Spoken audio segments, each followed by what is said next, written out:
आशिकी में पत्नियों ने की हर हद और सरहद पार। 3 पत्नियों के जिंदगी में विलन बने 3 पुरुष। अच्छी चल रही शादीशुदा जिंदगी को लगा धोखे का ग्रहण। जानिए उन 3 पतियों को मिले धोखे की कहानी। शादी, बच्चे, पति और भरोसा, इन सब पर भारी पड़ा प्यार। आलोक मौर्य, अरविंद कुमार और गुलाम हैदर की कहानियों में तो हमें यही देखने को मिलता है। तीसरे शख्स की एंट्री होते ही इन तीनों की जिंदगी पूरी तरह पलट गई। इनका कहना है कि शादीशुदा जिंदगी अच्छी चल रही थी, बच्चे भी है, मगर जैसे ही तीसरे शख्स की एंट्री हुई सब खत्म हो गया। आलोक की जिंदगी में मनीष दुबे, अरविंद की जिंदगी में नसरुल्लाह और गुलाम की जिंदगी में सचिन की एंट्री हुई। इन तीनों पुरुषों ने अपनी दर्द भरी कहानी दुनिया को सुनाई। जिसने सुना वही इन्हें तरस भरी निगाहों से देखने लगा। इनके जिंदगी में विलन भी पुरुष ही बनी। तो चलिए जानते हैं कि कैसे किसी तीसरे के इनकी जिंदगी में दाखिल होते ही इनकी शादीशुदा जिंदगी बिखर गई। आलोक मौर्य का मामला। एसडीएम ज्योति मौर्य के पति आलोक मौर्य के तमाम वीडियो सोशल मीडिया पर वायरल हुए। उन्होंने दावा किया कि उनकी पत्नी ज्योति तलाक देने का दबाव बना रही है, नहीं देने पर केस करने की धमकी देती है। उन्होंने इसके पीछे की वजह भी बताया कि पत्नी का होम गार्ड के पद पर तैनात मनीष दुबे नामक शख्स से अफेयर चल रहा है। आलोक ने पत्नी पर मनीष से अफेयर का आरोप लगाया। आलोक बताते हैं कि उनकी 2009 में नौकरी लगी, फिर 2010 में उन्होंने ज्योति मौर्य से शादी की। 2020 तक कोई दिक्कत नहीं थी, परिवार बहुत खुश था, सब अच्छा था। इस कपल की 2 बेटियां भी है। वहीं मनीष दुबे की एंट्री के बाद सब बदल गया। एक वीडियो में आलोक बताते हैं, शक तो मुझे था, लेकिन इन लोगों ने बताया कि ये लखनऊ में मिलते थे, रात भर रुकते हैं। मेरा शक बढ़ता गया। 21 दिसंबर 2022 को लखनऊ के लिए घर से निकली, बोली कि मीटिंग है। मैं बिना उन्हें बताए इनके पीछे पीछे गया। ये लोग एक होटल में रात भर रुके। सुबह मैं ज्योति के सामने खड़ा हो गया। मैंने कहा, आप ये क्या कर रही हैं?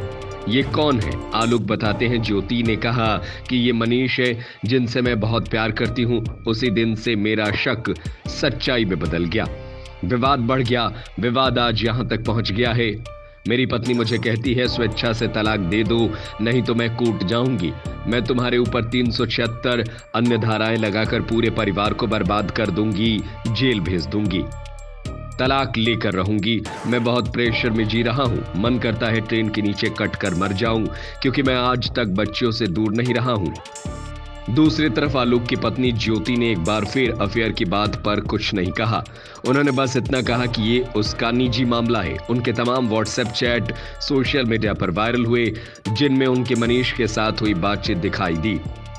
कहा गया कि चैट आलोक ने ही शेयर की थी। ज्योति ने कहा कि वो कानूनी तरीके से पति से अलग हो रही है, उन्हें मामला सोशल मीडिया पर नहीं लाना। ज्योति ने कहा कि आलोक के ये सब कहने से पहले ही मामला कोर्ट में है और वो कोई कहानी नहीं बताना चाहती।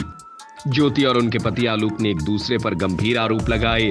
पति आलोक पेशे से एक सफाई कर्मी है। उनका कहना है कि उन्होंने मेहनत करके अपनी पत्नी को पढ़ाया लिखाया और एसडीएम बनाने के बाद उन्हें धोखा दे दिया। गुलाम हैदर का मामला। भारत और पाकिस्तान में बीते कुछ समय से सीमा हैदर छाई हुई है। उसके पहले पति का नाम गुलाम हैदर है। गुलाम ने पत्नी के भागने के बाद एक वीडियो जारी किया। इसमें उन्होंने अपनी कहानी सुनाई। अपने कई इंटरव्यूज में वो भी आलोक की तरह रोते हुए दिखाई दिए। एक शख्स के आने से उनकी जिंदगी पूरी तरह पलट गई। ये शख्स है सचिन। गुलाम हैदर ने बताया कि सचिन के जिंदगी में आने से पहले सब कुछ अच्छा चल रहा था, पूरा परिवार खुश था। उन्होंने कहा कि सीमा और उनके 2014 में लव मैरिज हुई थी, 4 बच्चे भी पैदा हुए। गुलाम ने सीमा के कहने पर पहली पत्नी को तलाक दे दिया। पहली पत्नी से हुए 2 बच्चों को अपने माता पिता के घर छोड़ दिया। कपल कराची के लिए आ गया क्योंकि सीमा शहर में रहना चाहती थी। गुलाम ने बताया कि जब वो रिक्शा चलाकर या दूसरे काम से भी परिवार को बेहतर जिंदगी नहीं दे पा रहे थे तो 2019 में सऊदी अरब चले गए। वो वहीं से अच्छा खासा पैसा सीमा को भेज रहे थे। उन्होंने कहा कि सीमा एक घरेलू लड़की थी, फोन काफी कम इस्तेमाल करती थी, उसके पास छोटा सा फोन हुआ करता था। लेकिन साल 2019 के बाद से ये सब कैसे हुआ उन्हें नहीं पता।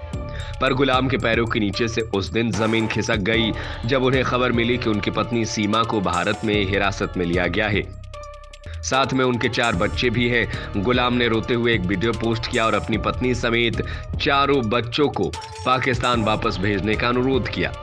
उन्होंने कहा कि सब कुछ सही चल रहा था, उन्हें कतई अंदाजा नहीं था कि ऐसा हो जाएगा। वो अब भी बार बार यही अपील कर रही है कि पत्नी सीमा और बच्चे वापस लौट आएं। वहीं दूसरी ओर सीमा ने कहा कि वो भारत के उत्तर प्रदेश में रहने वाले सचिन मीणा नामक शख्स से प्यार करती है और उसी के लिए अपना देश छोड़कर आई है। उसने कहा कि गुलाम ने उसे तलाक दे दिया है, हालांकि गुलाम ने इस बात से इनकार किया है। सीमा ने यह भी कहा कि वो और सचिन नेपाल के पशुपतिनाथ मंदिर में शादी कर चुके हैं। उसने कहा कि अब वो केवल सचिन को ही अपना पति मानती है। उसने गुलाम पर आरोप लगाते हुए कहा कि वो उस शादी में खुश नहीं थी, गुलाम परेशान किया करता था। पाकिस्तानी महिला सीमा हैदर गैर कानूनी तरीके से भारत आई थी, साथ में उसके 4 बच्चे भी थे। उसने कहा कि वो 2020 में ऑनलाइन गेम पबजी खेलते वक्त सचिन से मिली थी। सीमा शारजहां के रास्ते नेपाल आई और फिर बॉर्डर पर सुरक्षा अधिकारियों को चकमा देकर भारत में गैर कानूनी तरीके से दाखिल हुई। इस दौरान सचिन ने उसकी पूरी मदद की। सीमा ने कहा कि वो पाकिस्तान वापस नहीं जाना चाहती। जब भारतीय प्रशासन को उसके इस तरफ आने की खबर लगी तो जुलाई महीने में सीमा, सचिन और सचिन के पिता को गिरफ्तार किया गया था। बाद में जमानत मिल गई, ये बोलकर कि सचिन ने उससे शादी की है। मगर जब सीमा पर जासूस होने का शक बढ़ा तो यूपी एटीएस ने उससे पूछताछ की। अरविंद कुमार का मामला। अरविंद कुमार नामक शख्स का कहना है कि उनकी पत्नी अंजू घर से बोलकर निकली थी कि जयपुर में दोस्त से मिलने जा रही है, लेकिन एक रात पहले फोन पर बोलने लगी कि लाहौर में है। उसने 2-3 दिन में लौटने की बात कही है। कहानी यह है कि भारत से बाकायदा वीजा लेकर अंजू पाकिस्तान पहुंची है।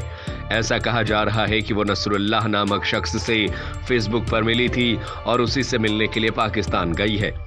अरविंद ने बताया कि उनकी शादी 2007 में हुई थी, 2 बच्चे हैं, कभी फोन चेक नहीं किया।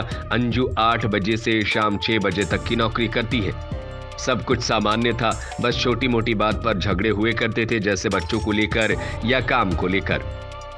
अरविंद अंजू का घर के कामों में भी हाथ बटाते थे, जैसे साथ में किचन में काम करना, साफ सफाई वगैरह। अंजू का व्यवहार भी काफी अच्छा रहा है। अरविंद को अंजू ने फोन करके बताया कि वो जयपुर में नहीं है बल्कि लाहौर में है। उसके बाद पता चला कि वो किसी सहेली से नहीं बल्कि दोस्त नसरुल्लाह से मिलने गई है। इस पर अरविंद ने कहा कि मुझे नहीं पता वो लाहौर क्यों गई, मेरी पत्नी सभी दस्तावेज लेकर गई है। उसने 2-3 दिन में लौटने की बात कही है। मैंने पुलिस में कोई शिकायत नहीं की। मेरे बच्चे अब ये तय करेंगे कि उसके साथ रहना चाहते हैं या नहीं। ऐसा पहली बार है जब वो बिना बताए गई है। ये धोखा है। मैं उसके माता पिता को बुलाऊंगा, हम साथ बैठकर फैसला लेंगे कि आगे क्या करना है। इस मामले पर अंजू ने कहा कि मैं पाकिस्तान के दीर अपर में हूं, जो एक पहाड़ी इलाका है। पति को जयपुर घूमने की बात बोलकर निकली थी। मैं यहाँ घूमने आई हूं, सब कुछ प्लानिंग और तैयारी के साथ करके आई हूं। शादी के कार्यक्रम में भी शामिल होना है। मैं वाघा बॉर्डर से पाकिस्तान पहुंची थी। अंजू ने बताया कि पाकिस्तान में मेरा एक दोस्त रहता है, मेरी उनके परिवार से भी बातचीत हो रही है। हम 2 साल पहले फेसबुक पर दोस्त बने थे। मैं यहाँ शादी में शामिल होने आई हूँ। जगह अच्छी है तो घूमने की योजना भी बना ली। मैं वापस आ जाऊंगी। सीमा हैदर से तुलना न करे, मेरी 2020 में दोस्ती हुई थी। इसी दौरान नसरुल्लाह से बातचीत होने लगी। पहले फेसबुक पर नंबरों की अदला बदली, फिर व्हाट्सएप पर बात करना शुरू किया। उन्होंने कहा कि मैंने अपनी बहन और मां को पहले दिन ही ये बता दी थी। बच्चों से बात कर रही हूं, हालांकि पति के साथ शुरू से अच्छे रिश्ते नहीं है, तो अब अलग होने का विचार है। मजबूरी में रह रही थी, बच्चों को पढ़ाने और काम करने के लिए रहना पड़ रहा था। मैंने कंपनी से 10 दिन की छुट्टी लेकर आई हूं और कहकर आई हूं कि मुझे अगर ज्यादा समय लग जाए तो काम पर किसी और को रख ले।